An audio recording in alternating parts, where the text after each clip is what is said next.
Massachusetts voters overwhelmingly passed a ballot question 2 years ago, legalizing the use of medical marijuana.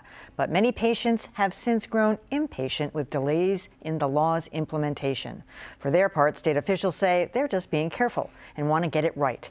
In part one of our focus on medical marijuana, WGBH News reporter Ron Sanders looks at where things stand today. And go where? With the click of a lighter and the glow on his face, you might think Gerald Canty is just getting high as he watches TV. But up on the wall, a state certificate says otherwise. Signed by a doctor, it says he has a condition amenable to treatment with medical marijuana.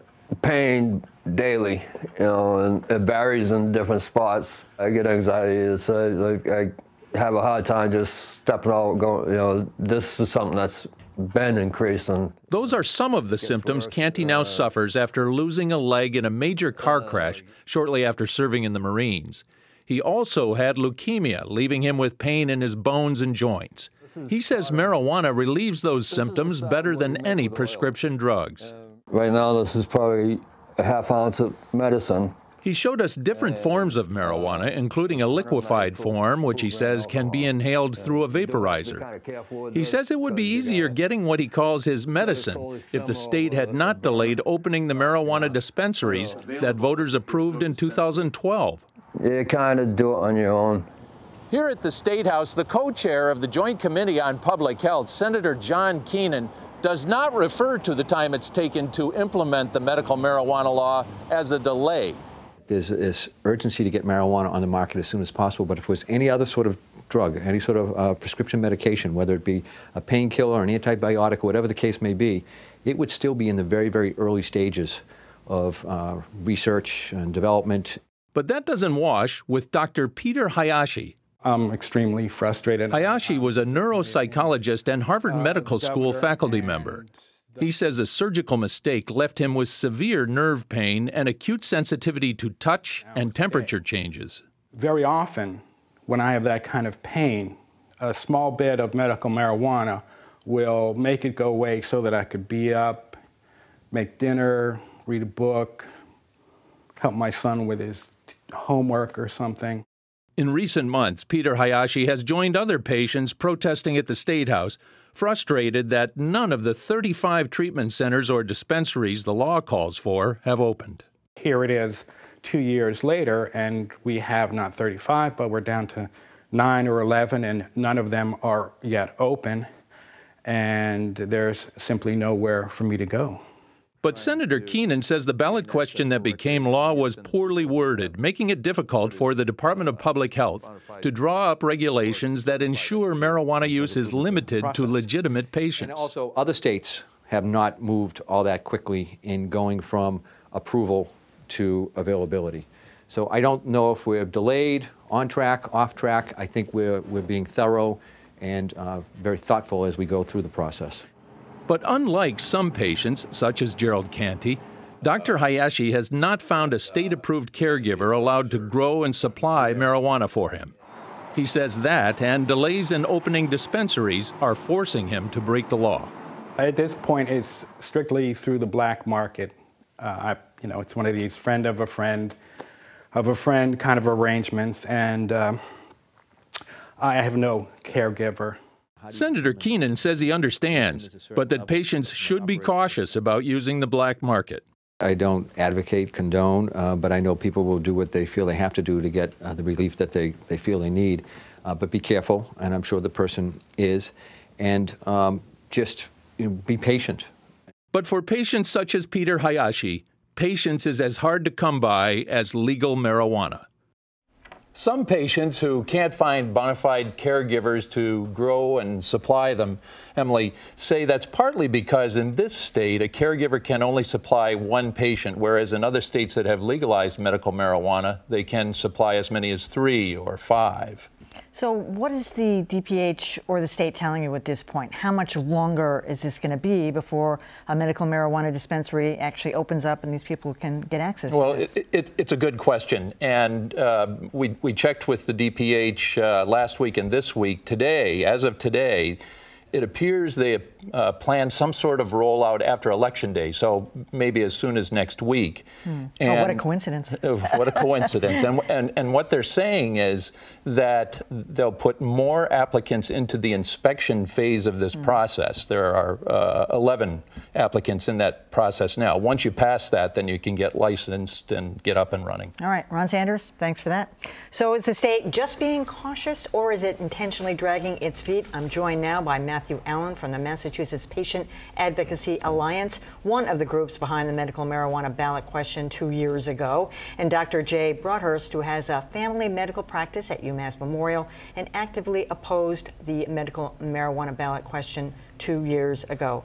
Matthew, what's your take on this? Is this an intentional foot dragging, do you think, on the part of DPH and the state? Because we had all those issues with the issuing of the licenses in the first place, which seemed to be, you know, a rather muddy and murky situation, which, you know, I'm glad they didn't rush that through. Well, I think it's clear at this point that there's just been a lack of political will within the Patrick administration. Well, we were in front of the Department of Public Health back in January when the administration said there was 20 dispensaries that they were getting ready to register to operate. And then the delays and the holes began. And so there were some questions that came up about the process, but rather than strong leadership, we saw a governor who, anytime there was any question, put the brakes on the process, and a Department of Public Health that put its head in the sand. Of course, at the time, the AJ, Martha Coakley, and Governor Deval Patrick were against that ballot question, so they may have intentionally. So, well, Jay, what's your take? I mean, you're not necessarily totally against medical marijuana. No. You were opposed to that ballot question. For what reason? Well, because the ballot question, sadly, was, in my opinion, very poorly written. It had a loophole built into it that frankly allows anyone in Massachusetts to get access to medical marijuana. They just have to find a doctor who is willing to provide them with that certification. Same thing in California, same thing in Colorado. Absolutely. And when you look at the certification profile, you find that the vast majority of folks are not Mr. Canty, and my heart goes out to him, or Dr. Hayashi, who I met on the campaign trail back in 2012. There are a group of people for which medicinal marijuana is of great benefit. It is very sad from my point of view that the complexities and the difficulties of trying to implement the law as written, I think the Department of Public Health has done a remarkable job at trying to get it right. I applaud Senator Keenan in his cautious approach because I want to make sure that people are safe. There are frankly many simpler ways that this might have been done. The point now today is we have the law that we have the regulations that we have, and I do think it will be a good day when we've got a dispensary that opens for patients to get reliable, high quality, good well, marijuana. As Jay says, that has been one of the red flags all along, that as soon as these dispensaries open up, essentially anybody. Well, this is just, I mean, I would disagree. It's not much more restrictive than California, and it's more restrictive than Colorado. The way it works here in Massachusetts is that the doctor has to write a recommendation, and there's a central registry so the Department of Public Health can ensure that those doctors making the recommendations are following the regulations on a bona fide physician-patient relationship. We don't see that in California, so that's not true. And on top of that, what we wanted to see is that this medication is treated like other medications. So the determination to use it and what is appropriate use should be made by doctors and patients, not by politicians and not by police. Well, Representative Keenan is agreeing with you. He said if this was in the normal pipeline of the FDA, this drug would be years away from approval. The whole reason we've had to come to the state level is because there have been obstructions to the FDA approval process at the federal level for years. So that's why we're here. But we don't even need the FDA approval. That's his whole point, that this isn't foot dragging, because if it had been FDA approval, it would be years away. The FDA isn't even involved in this. Well, we're not talking about the FDA approval process. What we're talking about is the state process to get these dispensaries open. Now, like I said, back in January, DPH came out and said we've got 20 dispensaries that are ready to go. And the ballot initiative is quite clear that the state is required to license those dispensaries by last January. Here we are 2 years down the road. This implementation process has seen multiple delays due to politics, and patients are still no better off. So I would disagree with Senator Keenan. This is not fast enough. I mean, he points to some other states that have taken longer. I know the administration has pointed to other states that have taken longer. Rhode Island and New Jersey took about 4 to 5 years to implement, but that's because their governors were politically opposed to this, just like Senator Keenan is.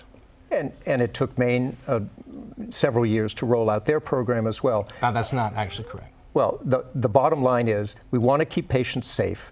We want to make sure that the marijuana that's out there is not contaminated. We have regulations which are supposed to assure that. But the bottom line, from my perspective, still is the regulations in trying to make the program tighter still leave tremendous wiggle room. And we've got issues about young people. We've got issues about addiction that need to be addressed by physicians as they are evaluating people for marijuana. As I said, there are a small group of people, in my view, fewer than 10,000 in our state, who are the Mr. Canty and Dr. Hayashi's and everybody else who's been clamoring. And again, we're nearly 2 years out. We don't have a registry. We don't know who's writing the certifications right now. We don't know who the patients are. Right, which is a problem with lack of implementation by the Patrick administration. 10,000 people who could actually benefit from this, I mean, that's a number you're just making up. I don't know where that comes from. You disagree with that? Absolutely. I mean, we've seen in other states it's about 2% of the population. Well, that's because they claim it. Anyway, we're going to have to end this, but it's a good issue, and more to come on this, that is for sure. All right, Matthew, Alan, and Jay Broadhurst, thanks so much for coming.